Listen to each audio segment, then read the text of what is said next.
So welcome everyone. I'm Chris Gear. Most of you know me. I'm the Mi-STAR Professional Learning Coordinator. And with me today is Steph Tubman, who most of you also know, who is our CD and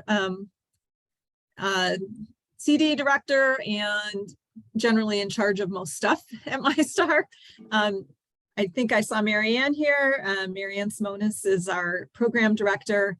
And we have some NOIS fellow teachers, some with some Mi-STAR expertise and some technological expertise, and they have created a really amazing, couple of really amazing products that we're going to share with you that have to do with career connections. And so please make sure that you pop into the slides and click on that link for that Google form. Or excuse me, actually this link goes to our database. So you have to be logged into the Mi-STAR database, so it'll prompt you to. And that's gonna give you automatically credit you if you're a PLF or TL looking for refresher credit. And it'll give me a list of people to send sketch info to tomorrow. And then you just record that sketch info and you keep a running record until May. And then you're gonna send that with $10 into the CCISD for all of your Mi-STAR PL for the entire year. So we do have an icebreaker activity today, and I'm going to stop sharing. And Tia, who's one of our NOIS fellow teachers, is going to show you some cool technology and also get some of your input and opinions on career awareness in your classroom. So I'm going to stop sharing and send this to Tia. Hi, everyone. So can everybody see this screen okay, hopefully?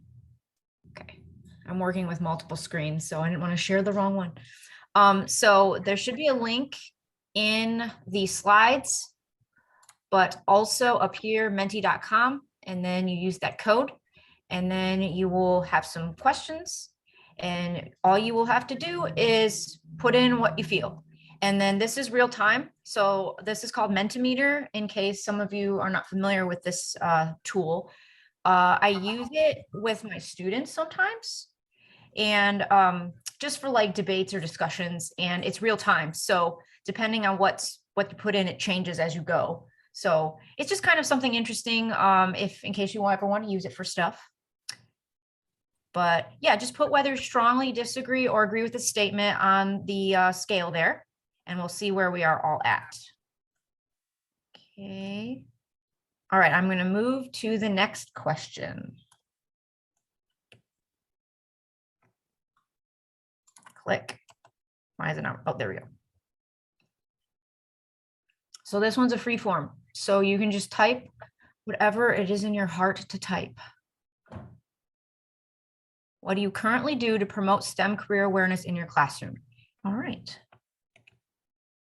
All right, well, thank you for connecting with us with this, and we will move on.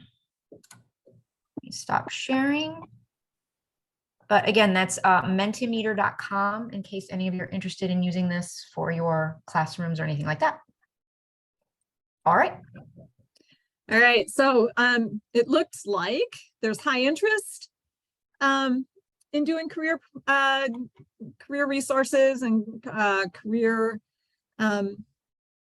awareness for students, but maybe you could use some more ideas and some more help. And so our session outline today, we're going to talk about when we do this career awareness, how are we meeting state standards?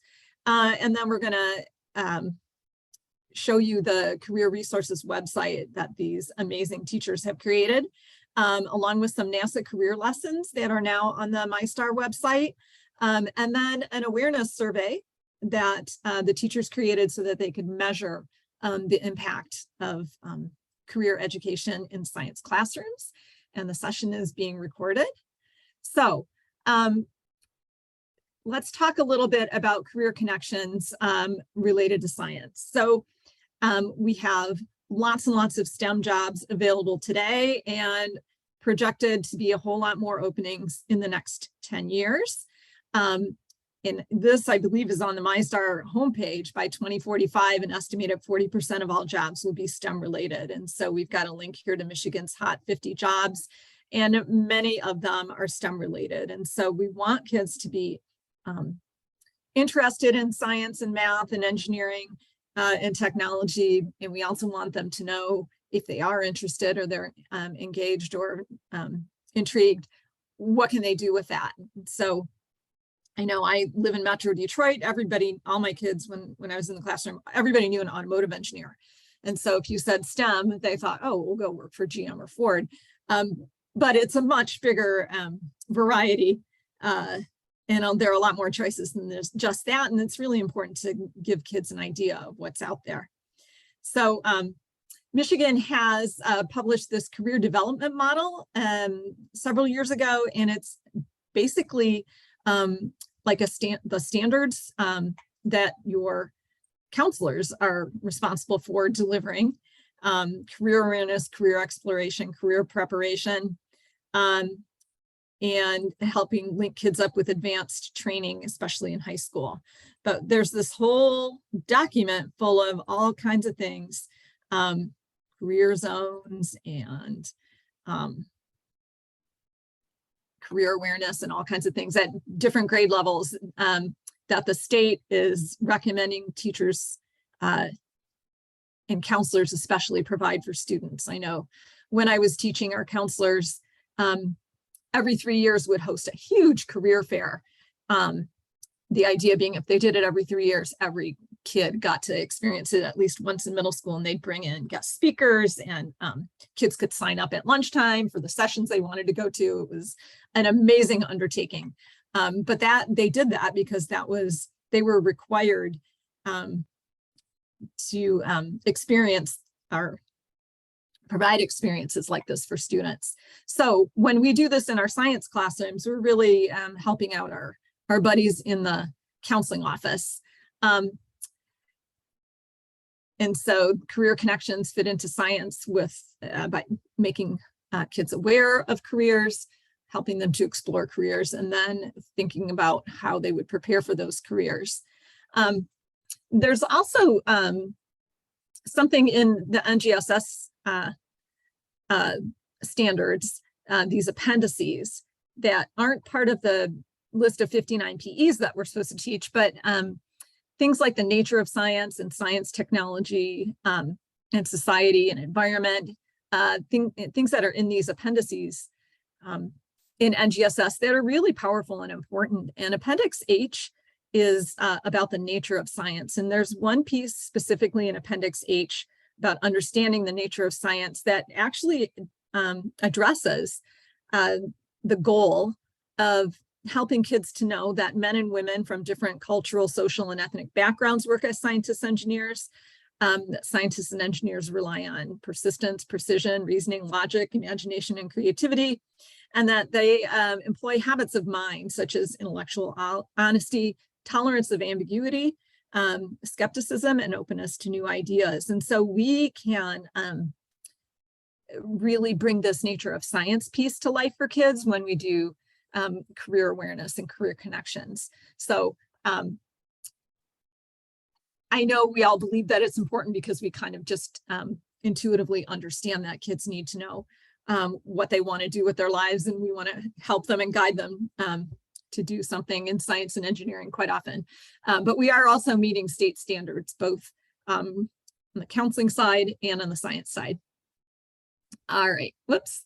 And so I'm going to turn it over to Steph for just a minute, and she's going to introduce our NOIS teachers and explain a little bit about what the NOIS program does and how this product came to be. Absolutely. Pleased to introduce today our three presenters. All three are wonderful teacher leaders who have been participating now in the NOIS program for I think 4 years, and we are so excited to have them today. We have Tia Holler, who is from science teacher in Kalamazoo Area Math and Science Center, Jem Para, who's a math and science teacher at Jeffers High School, and Danielle Dean, who's a math teacher at Western Middle School in Bay City. And Tia, Jen, and Danielle all signed up to participate in our NOIS Fellowship Project, which is funded through the National Science Foundation, and was a project to test a model for teacher leadership, growth, and development. So all three of them put their hands up to make this major commitment, which is a 5-year commitment. And they've done wonderfully through the program. And one part of that commitment is to work collaboratively together to address problems in STEM. And so a problem that, and they're going to talk a little bit more about this, but a problem that Mi-STAR saw was that we needed to find ways to integrate more career awareness and career exploration into the curriculum. And so I don't want to give away too much of what they discovered and what they're doing. But I want to just tee up that really came from, from us asking them, hey, could you guys look at this? And they've done a wonderful job doing that.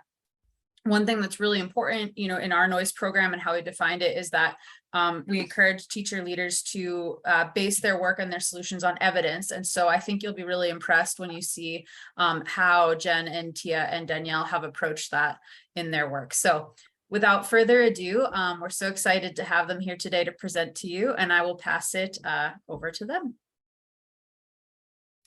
Okay. Hi, everybody. I'm Tia, and I'm just going to do our quick little how this whole thing got started bit for you. So if you will see here, this was kind of our driving question. And we kind of approached it as sort of a science experiment, as all good teachers do. You need to have some kind of like driving question for your work. And, we were thinking, okay, so if we were to increase STEM awareness, would that make them want to pursue STEM careers? Or, how do we even measure that? There were so many variables.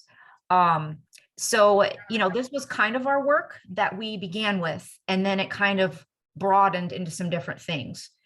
So just keep this kind of in your mind as we're discussing some of the work that we did, that this was kind of what drove us when we were doing that. So, okay, so on the next slide, just to give you a little bit of the background. So Stephanie approached us and was like, hey, we need some more connections to careers for all the Mi-STAR units. And there is some career content in Mi-STAR. Some of you have probably seen, but it's not very comprehensive. There's not enough for every unit. Also, we wanted something that even non-Mi-STAR teachers could use, which I think really hit home for me, especially being a high school teacher. I do not use the Mi-STAR curriculum. So we wanted to create something that would work for everyone and be easy to access, and have a measurement tool. So the thing we're wanting to look at is we wanted to measure awareness, and we had a really deep discussion in our group about what that is. And the thing is, if you look at some of the literature out there, and trust me, I've looked, I have a whole article I'm working on, but there are not many tools to measure awareness out there. It's insane how little there is. But you can go anywhere and find one of those simple little surveys where the kids get to take and be like, what do you want to be when you grow up? And those are everywhere, but that's not what we wanted, and there's also variability about like, what is awareness? And, some would classify it as a perception or an attitude. And unfortunately, this is not something that we wanted to delve into. There are a lot of things that affect perception and attitude of science that is out of our control as teachers. So we're like, okay, we can't go this route. We need to measure simple awareness. Like, do the kids know what these things just are? Could they identify a picture of someone in a STEM career? Simply that. So there is a table from NGSS, and I believe, Stephanie, you created it. I think that's correct. Okay. And we'll share that later, but it was created, and this provided the inspiration for all the careers that are actually in our survey and how we based our work on. And we'll share that with you later so that you can also use that. And so when we discussed, one of the things that we discussed was, how can we get this information out to teachers? How can we make it easy to use? Okay. And I do a lot of tech work in my building as well, in addition to teaching, and I make websites and such. And so I had the idea of like, hey, let's make a website. Google Sites is super easy to use and free, and you can put everything up there. And the whole team was like, yeah, let's do it. So then we all kind of came together and we put everything on a website. We can put all the information there. We can update it whenever we want and share it with as many people as we want. So that's kind of where we started with this and kind of our end product, which you will get to see. So yeah, that's kind of how everything started. And we'll just move on there. All right, that means I'm up next. So hi, I'm Jen Para up here in the Upper Peninsula. We had snow on Friday too. I don't know if you downstate people did yet, but first snowfall, October 7th. So I'm going to talk to you about two different parts of our career resource that we developed. The first thing we're going to look at is our career resources website, and we'll send you into breakout rooms in a few minutes and give you a chance to explore a little bit and dig into what we have. And then we're going to come back, and then we will send you into breakout rooms again and look at some of the NASA Career Connection exploration lessons that have been developed. So the Career Connection website, and I'm going to put the link in the chat. This is designed for teachers to use. It was not intended to be used by students. So that, I guess, is the first caveat. I think some teachers that we had kind of look at the draft wanted to use it with their students, but realized it is intended for teachers.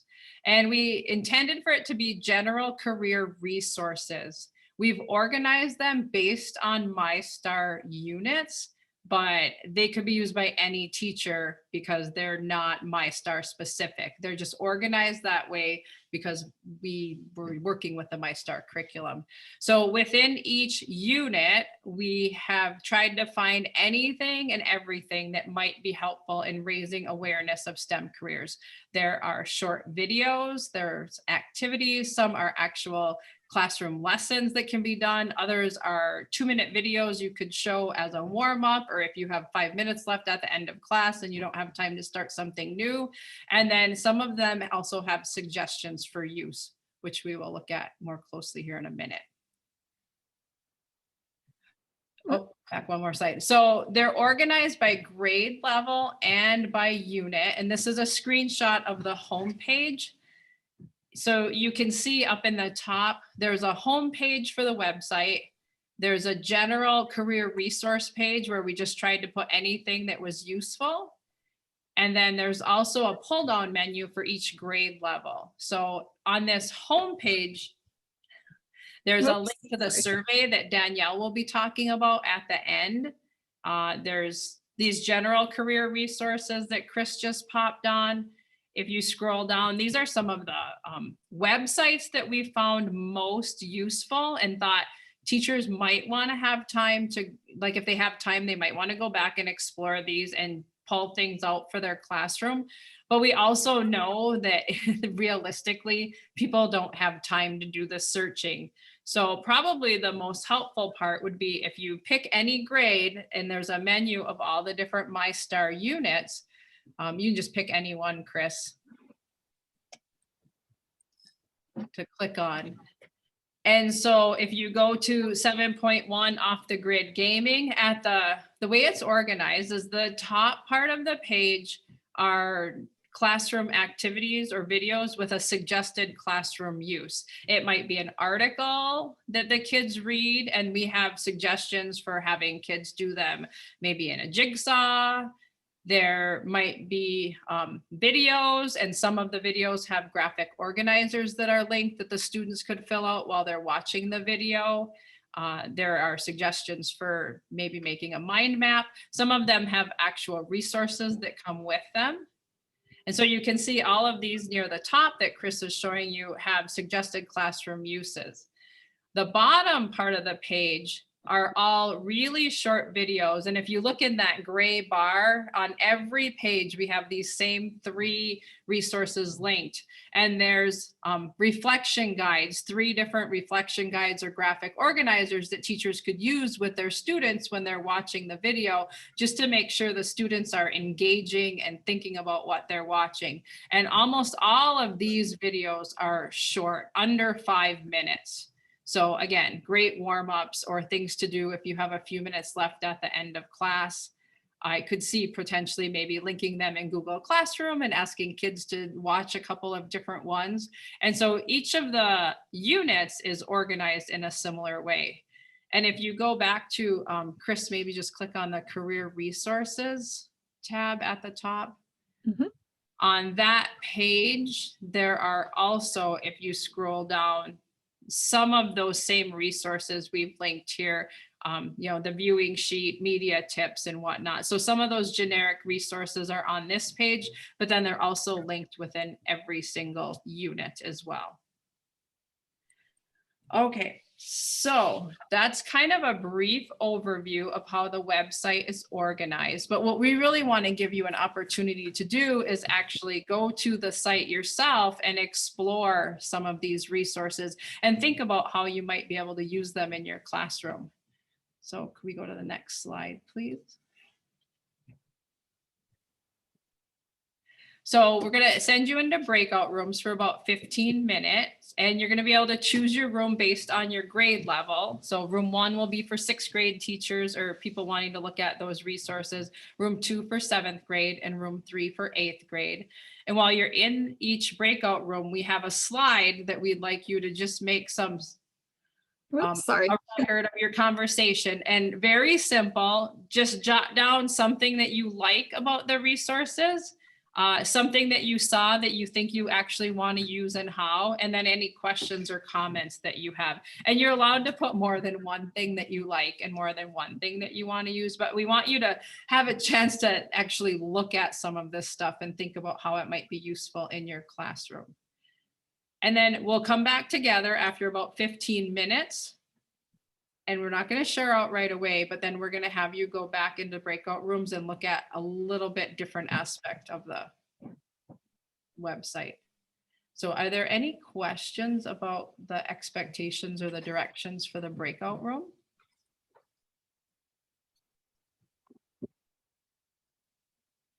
Okay, I think we're ready then. All right, everybody's back. Take it away, Jen.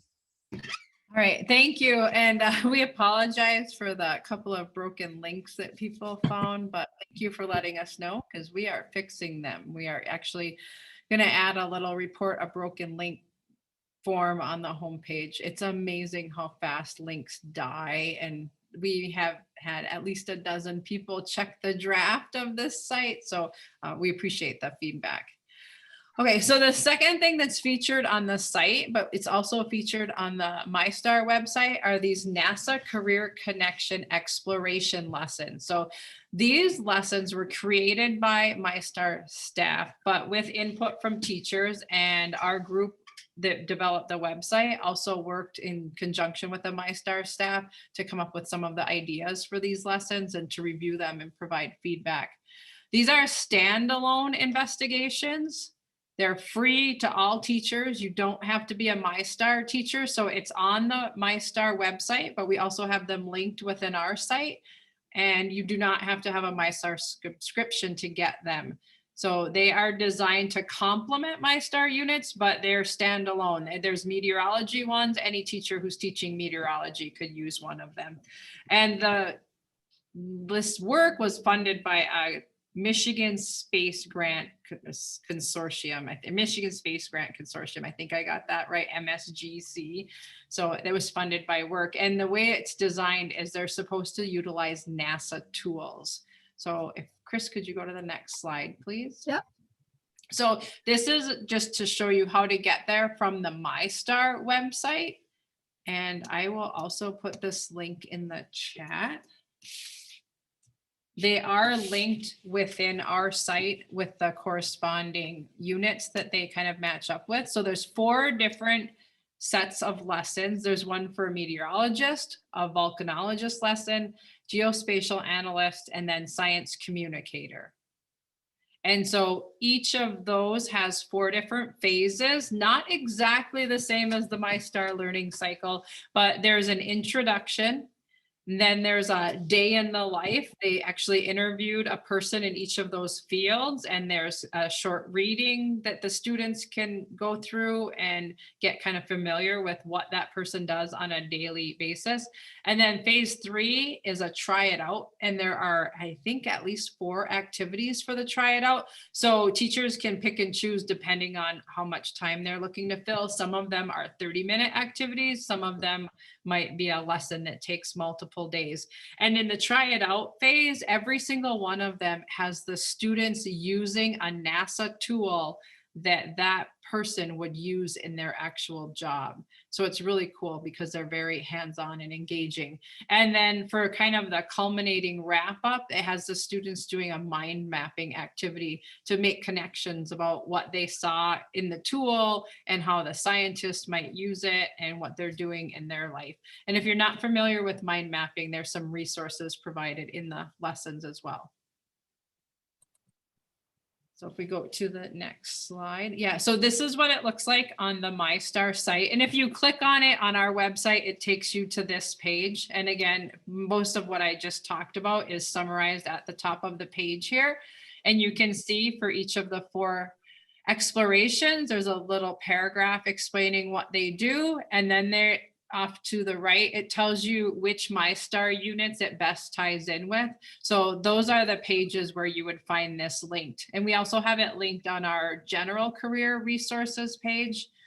And so when you pick one of them, you know, it takes you to like a lesson plan, similar to what you would see with Mi-STAR, has learning performances. And you can see there's at the top there where it says option 1, option 2, option 3, those are the different try it out activities. And it tells you which of the practices are being hit with that activity and which cross-cutting concepts.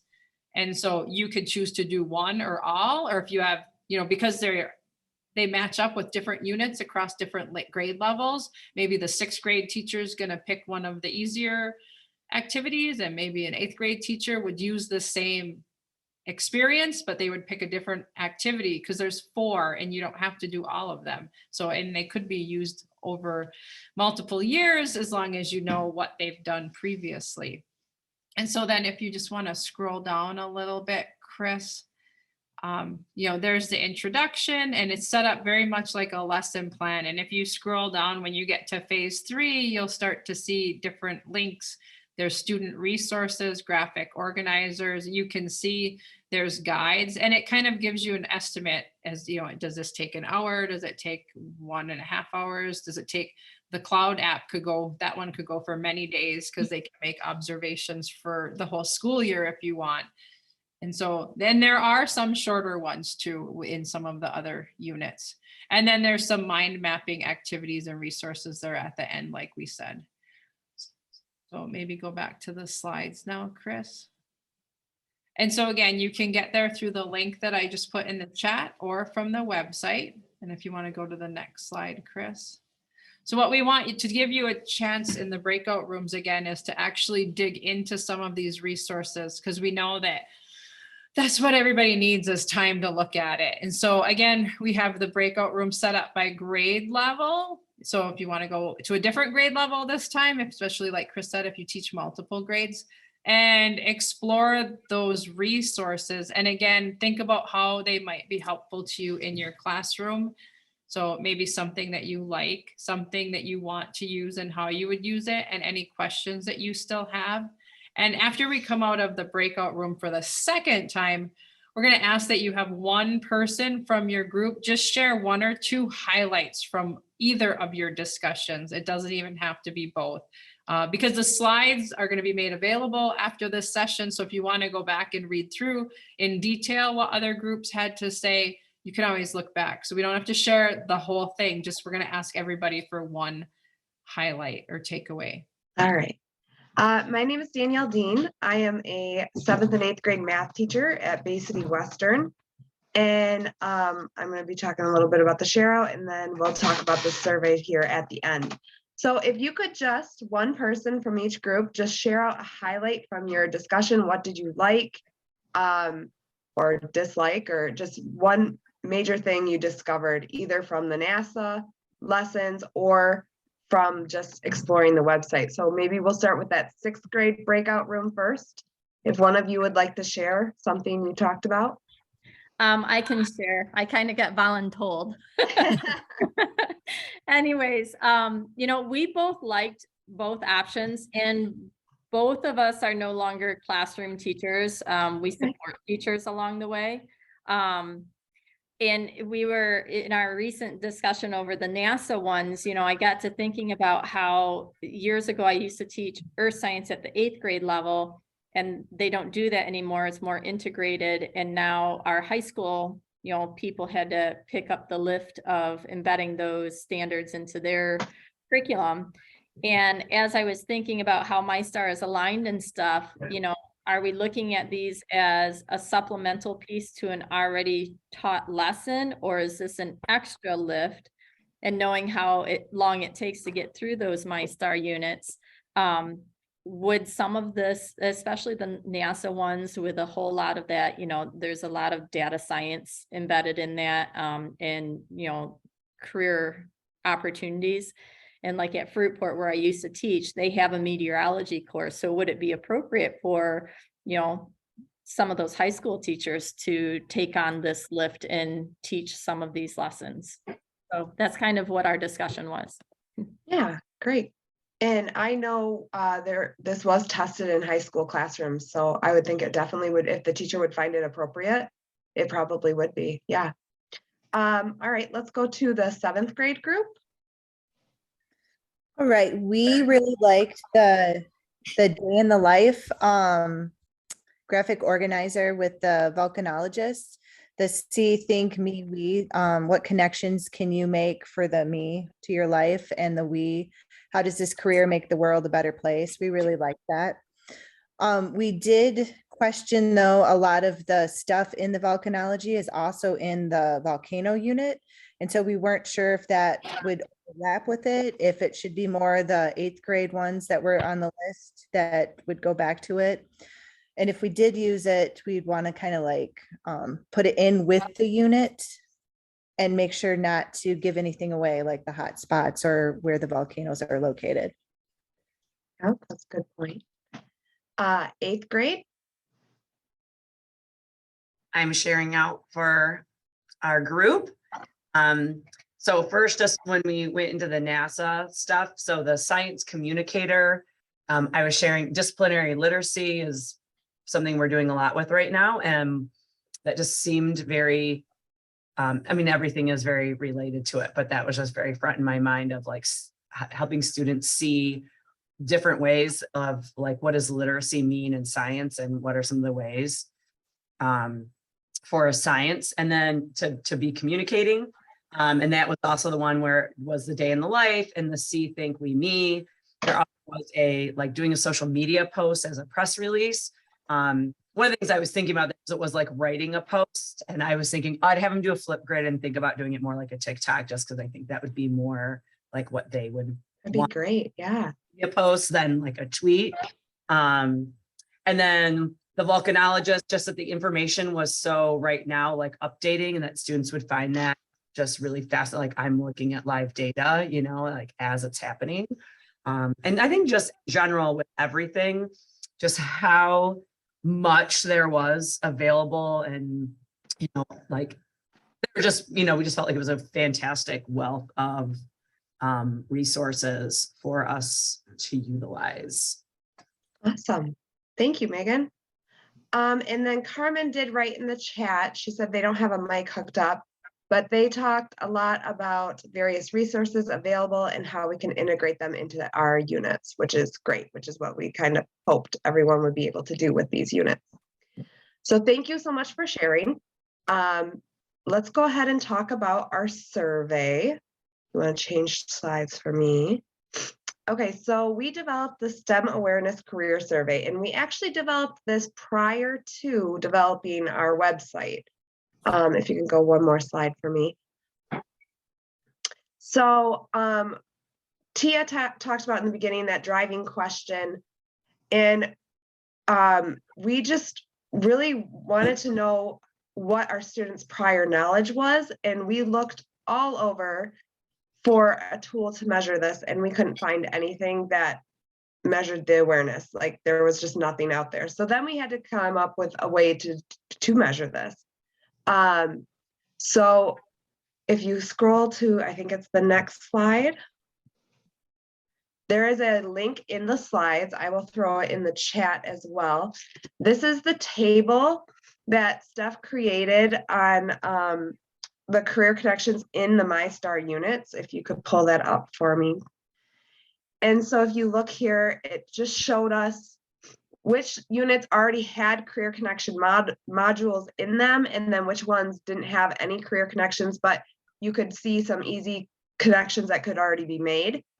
So we used this as our baseline to create our survey and which jobs, which careers to put into our survey to see if students are getting this out of that Mi-STAR curriculum, right? Or technically any curriculum. It doesn't have to be Mi-STAR related to use the survey, but this is just kind of what we based our survey off of. So I actually want to just show you the survey so you can take a look. It is linked on our website, and it is linked in the slides as well. So you can actually see, use it in your class and see that data, give it a pre and a post, beginning of the year, end of the year. So we look here. Yeah, it's forcing you to make your own copy when you click that link, which is a good thing. So then you have it if you want to use it. Yeah, You'll have so your everybody's own data copy. doesn't get all mixed up. That would just be a nightmare. So yeah, so you'll have to make your own copy. So just basic, what does STEM stand for? Just starting with the basics. A lot of these we did picture questions, not only because middle schoolers lose interest quickly and we thought pictures would hold their interest, but we thought this also might be a way to put some distractors in there to see if students would fall for some distractors if they really didn't know what those career awarenesses were. It's kind of chunked into different categories. So they're just kind of, most of the questions, the multiple choice section has, if you stop on one for me here, so what would an aerospace engineer most likely do for work? And so design a rocket, residential community, design farming equipment. So this one is one of the easier questions. We did some easier ones. Aerospace has that arrow in it, so hopefully people would know. But we did throw a lot of distractors in there. I'm trying to think of an exact question that has some obvious distractors in it. But we noticed in our data when we gave this survey the first time, a lot of students would fall for those distractors, whether it's them not reading the question carefully or they just truly don't know what some of these careers are. They don't have a deep understanding. They're just looking into what the word means. So it was really a eye-opening discovery when after we looked at the results for the first trial run of this. But it would be interesting to see in your own classrooms the difference between the start of the year and the end of the year, and implementing this survey, if it would have, or not the survey, the website, if you use that website with your students and look at more careers, if it would have an impact on their career awareness. So the first time we gave this in the year 2020, last year, 36 students were surveyed, 58% overall correct. That was the average score. So not great for career awareness. And this just kind of showed us there is more need for STEM career exposure, which led us to creating that website. And that's another way for students to access those careers fitting with the content there that teachers are already teaching. So you have that survey available to you. Please use it all you would like.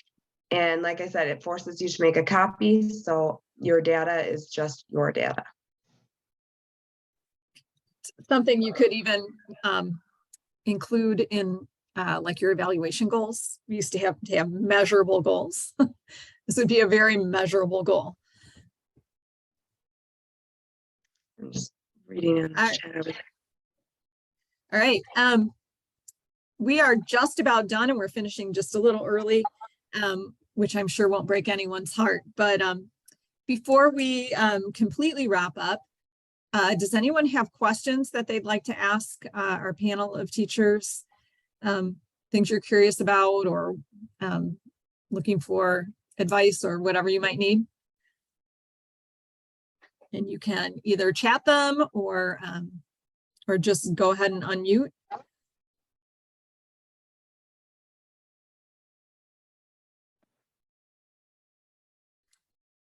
Just for clarification, we are still piloting this, so if you want to use the survey for your own data, that's fine. We're still working on it this year with our classrooms, so when we need more data, we will go bigger. We'll expand the umbrella, but we're still working on it right now. And then I did just add a contact form on the home page all the way at the bottom, so you can report broken links or give us suggestions or different things that you want to talk to us about, or you have questions, and we'll get back to you.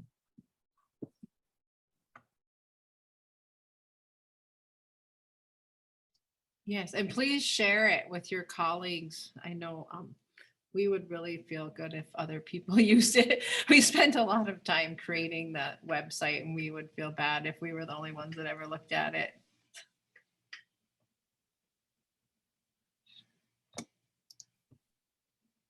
Jessica's asking, is there a key to evaluate responses to the survey? It is self-grading. Yep, automatic. You don't have to do a thing. So when the kids submit it, I think it's set up to not release their scores automatically because I didn't want the kids getting the scores right away until I looked at them. But you can, once you make a copy, it's yours. So you can change the settings on it. But yes, it's automatically, the key is in there. It'll grade them, tell you which ones they got right or wrong. And you can see all of that in the Google form. You can go individual question or student by student. So it's really interesting. Some, like Danielle said, some of the distractors that they fall for, like meteorologists study meteors. Yeah, if you go into the form, there's a thing at the top that says responses. That's where you'll get your responses, and you can also download all your responses as a CSV if you want. Yeah, or create a Google Sheet. Yeah. You can look at them in Google Form, or there's a Google Sheet option too. Yep. Yeah. So looks like this. Mm-hmm. And what I do, like when I did, is when I gave this to my students, I took my copy and named it Fall 2020. And then I would make a copy of it again when I give it in the spring, so that I don't want all the data from the fall and the spring mushing together. I think I would keep them separate, but whatever works best for you and what you're going to do with the data. If you're being real formal with it or informal, if you're doing some action research, you might want to look at it differently than if you're just using it as anecdotal data. Mm-hmm. If you're not everybody uses Google Forms, but if you're not super familiar, you don't want to give kids the link to this document, to your copy, because that makes them an editor. You want to, when you share this with kids, you click the send button and click the link. And this is the link that you share with people you want to take the survey. So I'm assuming, almost everybody's used Google Forms a lot, but if you haven't, that's a little point of interest that is going to help you be successful.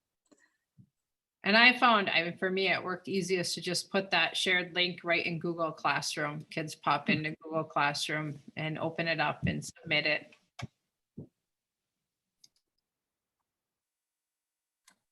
And if you are using this for eval stuff, you would just want to give this at the beginning of the year, or at least close to it. And then if you plan on using some of these, resources, and then give it near the end of the year, and then compare those two. There are different statistical analyses you can do, and then show that in your eval to show growth. And that would be like a really easy way to do that. I know personally for me, I just use like the paired t-tests for that sort of thing, or percentage growth for like my admins and stuff like that. So you could easily use this for that. If you're curious, I already have a spreadsheet with all the algorithms computed in there if you want to borrow that. Okay, we will hang out for a while. If you think of something else later, or you want to just ask individually, we'll be here for a little bit, but I'm going to just wrap up here. So if you are happy and ready to go, you can get on with your evening. So we do want to plug, we have quite a few things coming up in the next month. We have MLS is our Mi-STAR learning series, which this is part of. So we have our regular Mi-STAR learning series for October next week on the 19th. And this is by popular demand. It's tips and tricks to streamline your Mi-STAR units. Jen will be here again, along with some of our other Mi-STAR master teachers, sharing ways that they make the units move a little faster, so that you don't get bogged down and they don't take forever. And then on the 20th, we got some grant money to share some of our phase 2 work with the general public. So any science teacher in Michigan, targeted at grades 5 through 9, but we're going to do a session on productive talk. And then the following week, we're going to do our phase 2 bubble maps. That's directed at Mi-STAR teachers. Any Mi-STAR teachers welcome to join us for that. And then on November 9th, we have our November Mi-STAR learning series, and we're going to talk about literacy and some of the products that we're creating in our Mi-STAR units, and how you can make accommodations and make those accessible for students. And we have a special ed teacher and a science teacher from Rochester schools who are going to share what they do in their district with Mi-STAR in literacy and accommodations. So all of these are available for sign up on your dashboard. And they're also available on the public site, the events for educators page. So if you want to sign up or you want to invite teachers who don't have a Mi-STAR subscription, they can sign up there. All right. And as I mentioned, if you did sign up for sketches, I'll be getting an email out to you tomorrow. Just giving you the form if you don't already have one started for this year, and then you're going to record whatever you do with us this year, and then you send it in May. We thank you so much for your time. If you have a few minutes, we always value feedback. We really do listen to our teachers and our teacher leaders and our PLFs. And so there's a really short Google form there. If you would not mind clicking on that and giving us a little feedback, we'd appreciate it. And other than that, we'll hang out for a little bit, but if you're good to go, we thank you for your time and enjoy your evening, and hopefully we'll see you again soon.